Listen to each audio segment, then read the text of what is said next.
Bederatzietarako, eta, esan dugu, ez da, euskerea, aipatuko dugula besteak beste, baina beste makina bat gai be, gaur mahai gainean bai izango dugula. Eta euskerea bera, hizkuntza nazionala izateko helburuagaz, beste hizkuntza politika baterako oinarriak proposatu ditu Euskal Herria Bilduk. Aste hon gainera txostena aurkeztu da be, indarberritze aro barri bat edegiteko hizkuntza politika barria izenekoa da, eta hau, funtzio publikoko euskera eskakizunen inguruko negoziazioetarako epean gagozanean, badakizue zuzenketak aurkezteko epea eguenean amaituko dala, eta gero ponentzia berbetan hasiko dirala, beraz horregaz batera hause proposamen hau etorri badator.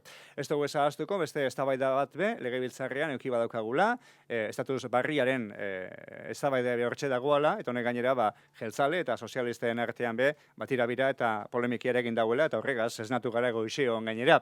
Honek, eta beste gai batzuk aztertuko ditugu gaur, Nerea Kortajarena, Euskal Herria Bilduren legebiltzarkide eta programa arduradunagaz. Nerea, haupa egunon? Egunon. Goiz beroa, politikan? Bai, beroa, lainotua dago kanpoan, baino bero dator eguna, bai. Horretaz, laster galdetuko dutzut, laster irritanduko dutzut, baina esan dugu, ez da? Aste hon zuek proposamena egin dozuela, sasoi garai egokia ikusi dozue hau proposamen hau egiteko? Proposamen hau aurretik aurkeztu genuen, kongresuan gure Euskal Herria Bilduren 3. kongresutik jasotako mandatu bati erantzuten dion proposamen bada. Guk kongresu horretan euskararen inguruko diagnostiko bat egin genuen eta ikusten genuen, euskararen bizi berritze prozesua geldiune fase batean sartu aziola, eta aratago, geldiune hori atzeraldi bilakatu daitezkenaren zantzuak gerotan nabarmenagoak zirela. Ikusi genuen baitare eta ikusten dugu gaur egun hainbeste aldatzen den mundu honetan euskarak erronka kolosalak ditula atez parez pare, eta ikuste genuen baitare estrukturala izan den oldarraldi judizial, mediatiko, euskararen kontrako oldarraldi judizial, mediatiko, ideologiko, politiko hori, zabaltzen eta intensifikatzen ari zela denbora guzti honetan, ez?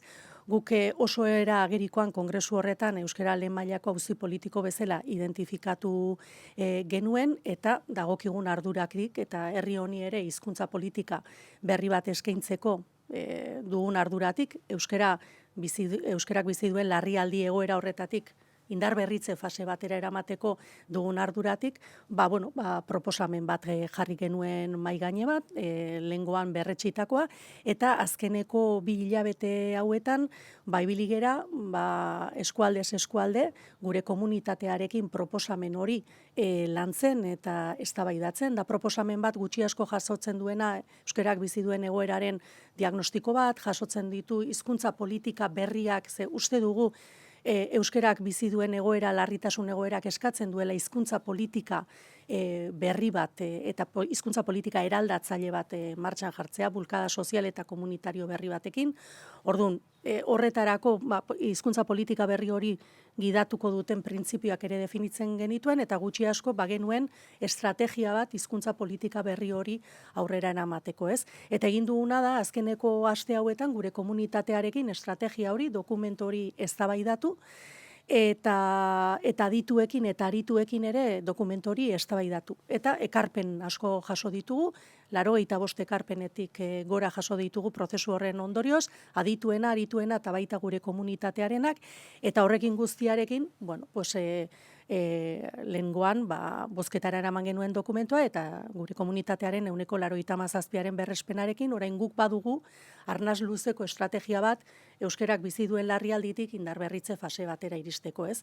Eta besteak beste, dokumentu horretan ere jasotzen den kontuetako bat da, euskarak ere behar duela bere arkitektura juridikoa berritu, eta hortan lehenengo parada, lehenengo zera, da enplegu publikoaren legearen reforma hori. Orain eztabaida gai duguna legebiltzarrean. Laster bateko duguna. Eta orain hurrengo pausoak zeintzuk izango dira, behin txosten hau kalean eukita gero? Behin txosten hori eskutan dugula, guk badugu estrategia bat, guk badugu nolabait iparrorratz bat, gure jardun politiko eta instituzional guztiak idatuko duena, ez? Orain tokatzen zaiguna da dokumentu horretan jasotakoa zehaztea, dokumento horretan jasotakoa garatzea, gorputz programatiko bat ematea, eta hori lurreratzea, ez? erakunde desberdinetan, eta hori aurrera eramateko elkarlanerako bideak irekitzea eta sinergiak sortzea.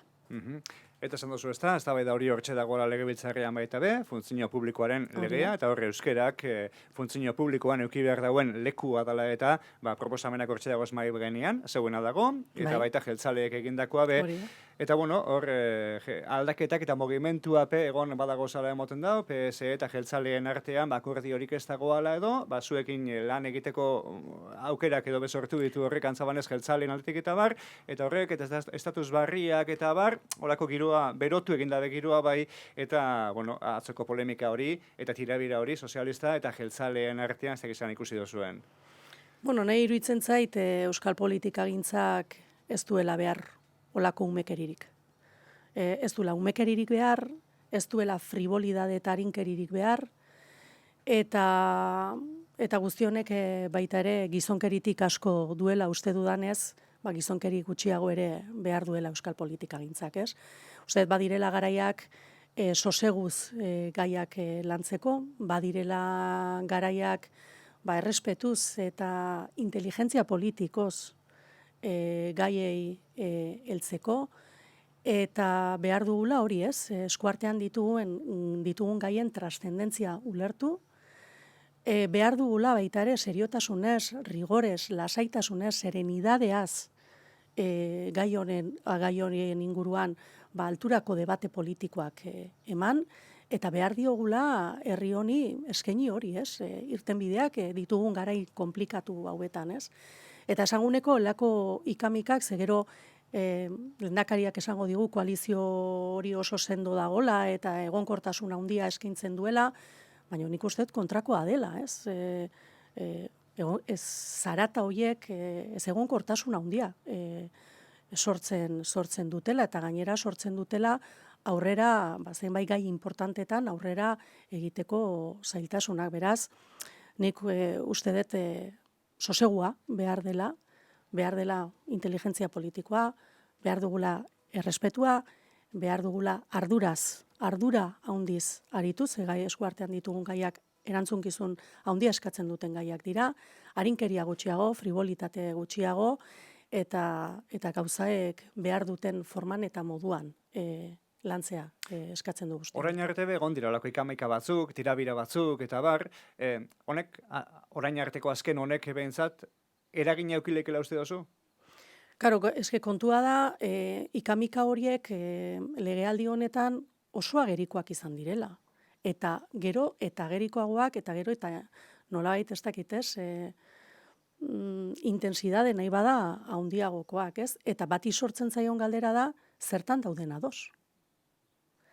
Eta nik askotan esan izan dudet, olako polemiken arira, honek hipoteka bat suposatzen duela, eta mugak ezartzen dituela, herri honek aurrera begira dituen eztabaidatan eta burutu behar dituen politiketan, ez?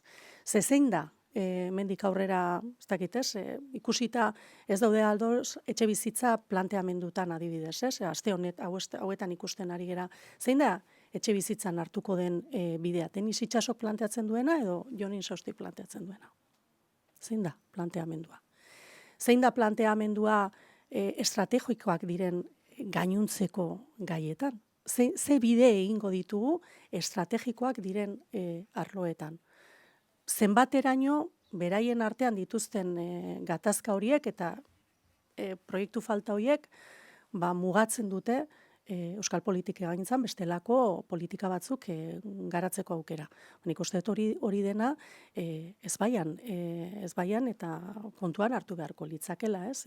Ematen du ados jartzen direla bi gauzetarako, bata elkarrekin haserretzeko eta bestea nolabait gobernutan mantentzeko, ez?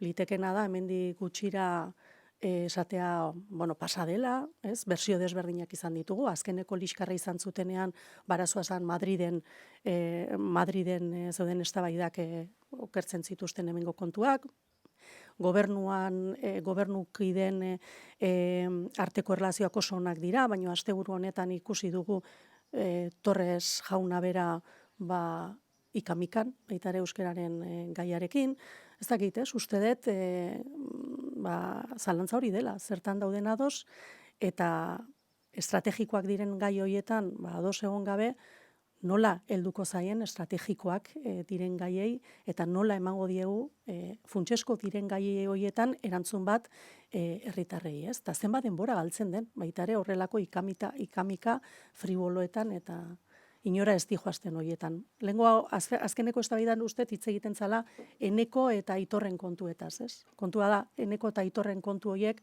ez direla herritarren kezka dira, alderdien kontuak, oso begirada kortoplazistako ikamikak dira, eta guk hemen behar dugu eztabaida beste plano batzuetan kokatuta. Desde logo, Euskal Herria Bilduk hori nahi du, ez? Euskal politika gintzara serenitate pixka bat ekarri nahi dugu rigorea, seriotasuna ekarri, eta nahi dugu eskuartean ditugun gai horietan, tamaina eta goi mailako eztabaida politikoak eman alizatea. Desadostasuna besteak beste, euskariak funtzio publikoan esan behar dauen lekuaz dago, eta, horrezan dugu, ez da? Eztabaidea legebiltzarrean, zuzenketak aurkezteko epea eguenean amaiteko bala, gero berba egiteko aukerea egongo da aurrerako be, desadostasuna dago, baina adostasuna nahi da, eta besteak beste, Pello Txandia noak bezan dau, sozialistak be, hor egon beharko leukiela hor adostasun horretan, baina ez da berrez emoten kontuak. Bai, guk esan dugu, ez? Uste dugu guk ongi etorria eman genion eta oso positiboki baloratu genuen Eusko Alderdi Jeltzaleak gurekin elkarrizketarako bide bat esploratzeko aukera horri iruditzen zaigulako, irekitzen zaigulako aukera bat, gai honen inguruan ere adostasun batera iristeko eta gainera akordio inklusibo baterako bidea irekitzen dela, eta zentzu horretan uste dut posible dela, eta posible izan behar duela, oinarrizko eskubideen inguruan, bueltan kokatzen den eztabaida honen inguruan, euskerak behar duen blindaje hori edo aterbe juridiko hori adosteko bide hori aurkitzeak. Desde logo Euskal Herria Bilduren saiakera denbora guzti honetan hori izan da, askotan luzatu du euskararen gaian eta enplegu publikoaren legearen erreforma honetan adostasun batera edo gutxienez hitz egiteko planteamendu horretarako aukera, legebiltzarrean ematen diren espazio horietan, ze legebiltzarra horretarako ere bada, ez? Hitz egiteko eta elkartopatzeko zera bat, espazio bat, saiatu gera denekin hitz egiten, eta desde luego guk orain irekitzen den fase honetan, ze ostegunean izango ditugu eskuartean emendakinak, gu saiatuko gera desde luego akordio hori posible egiteko baldintzak sortzen. Guk gaur erroldatuko ditugu bi lege proposamen hori, mai gainean dauden bi lege proposamenei mai gainean dauden bi lege proposamen horiei egingo dizkiogun emendakinak gaur erroldatuko ditugu legebiltzarrean. Alderdiek ezagutzen duten nondik nora joango diren emendakin horiek, eta sindikatuekin ere erronda bat egiten ari gera, horren berri emateko, eta gure saiakera da momentu horretan akordio inklusibo hori, bai Alderdi Sozialista, bai Eusko Alderdi Jeltzalea eta bai Sumar ere barne bilduko dituen, baina baita ere sindikatuen oniritzia jasoko luken akordio inklusibo horretarako baldintzak sortzea. Eta horretarako, erroldatuko ditugun emendakinak, alderdiek esan bezala eta sindikatuak ezagutzen dituzte, ezagutzen duten nondik norakoa, baina izango da, egingo duguna da planteamendu bat, nun hasieran enplegu publikoan edo funtzio publikoan aritzeko bi hizkuntzen eskakizuna egingo den, eta gero planteatzen duguna da progresibotasun indize bat. Progresibotasun indize hori da gaur egun dauen derrigortasun indizearen alderantzizkoa nolabait, ez? Ta formula baten bitartez ezartzen ditugu portzentai batzuk, gai hauetan azkarrago jun nahi duten administrazioak azkarrago jun daitezen, eta gai hauetan pixkat mantsoago jun nahi duten horiek, mantsoago jun daitezen, ez? Ta egiten dugun planteamendu horretan gehitzen diogu, hortan herri euskaldunak ueman sartzeko baldintzak betezten dituzten horiek salbuesten ditugu, eta bestetik egiten dugun planteamendua da, administrazio publikoak ezinbestean eskaini beharko dizkiola baliabideak, administrazio publikoan sartu eta hizkuntza eskakizuna betetzen ez duten persona horiei baliabideak jarri beharko dizkiete, hizkuntza eskakizun horiek betetzeko. Eta gehitzen diogu hori bukatzeko, funtzio publikoan gutxieneko hizkuntza eskakizun bat sartzeko, gutxieneko hizkuntza eskakizun bat sartu beharko da, eduki beharko da, edo hizkuntza edo euskara ikasteko borondate edo asmo bat. Eta hori da erroldatuko duguna, eta esan bezala guk uste dugu posible dela eta posible izan behar dela akordio inklusibo bat, eta hori izango da gure saiakera, denbora badago, serenitatez helduko diogu gai hori, gaiak eskatzen duen malgutasunarekin, ze guk planteamendu hau egiten du hori malgutasunez eta empatiaz, eta saiakera horretan arituko gera ponentziak eskaintzen duen marko horretan. Emoten dago, horretik urrun egoleik ezela PSE eta Sumar, ala kanpotik ikusten duguna gauza bat da, eta beste jarrera batzuk egon lehik ez. Ikusiko dugu, kuku uste dugu, importantea dena serenidade horretatik, planteamendu nolabait inklusibo bat egin alizatea. Ze finean guk hemen planteatzen duguna da, hizkuntze eskakizunak, oinarrizko eskubide bezala ulertuak izatea, ez? Administrazio euskaldun bat izatea eta horretara goazen herritarrak euskaraz aritu ahal izatea dugun hizkuntz, dugun eskubide bada, eta hori oinarrizko eskubide bada. Eta esango nuke hori danok ulertzen dugula, ez? Eta ez genuke nahi planteamendua izatea eskubide batzuk besteen gainetik egotea. Beraz, ulertzen baldin badugu, termino demokratikoetan eman behar dela eztabaida, uste dut kapazak izan gaitezkela horri soluzio bide bat aurkitzeko, ez? Eta guk desde logo planteatzen duguna da, herri honetan dauden bi hizkuntzak, ofizialak diren bi hizkuntzak berdintasunez tratatzea eta eskakizuna berdintasunez izatea, baino gero malgutasuna eskaintzen dugu horren aplikazioan. Eta uste dut horrek aukerak eskaini ditzakela inklusiboa den akordio hori gauzatzeko. Horrekin batera, ulertuta baita ere administrazioak egin behar duela lan bat eta baduela obligazio bat, hizkuntza eskakizun horiek betetzen ez dituzten langilei behar dituzten denborak eta baliabidea jartzeko, uste dut elementu horiekin posible izan daitekela bide bat aurkitzea. Eta adituek legebiltzarrean horrela esan digute. Bueno, mai gainean hortxe dago eztabaida hori legebiltzarrean, estatus barriaren izan dugu moduan, eta horrek eragin eban atzo sozializatak jeltzaleen arteko arazoa begainera, oinarriak badago zala esaten eban Aitor Estebanek, zalantzea agertzen eben sozialistek, zalan dagoz kontua gaur egun? Begiranik, estatus berriaren gaiak eskatzen duen erantzunkizunagatik, eta sortutako ikamika hori ikusita, eta esan deten bezala gaiak serenitatea eskatzen duenez, gaur estatus politikoaren berriaren inguruan esateko dakatena da, behar dugula serenitatea, behar dugula lasaitasuna, behar dugula rigorea, eta behar dugula erantzunkizun asko eta diskrezio asko. Lan asko eta zarata gutxi eskatzen duen gaia dela, eta desde logo Euskal Herria Bildu horretan arituko da. Guk ez dugu zu gehiago botako atzo irekitako eztabaida horri, eta esan bezala, erantzunkizun handiz heltzen diogu guk kontu honi.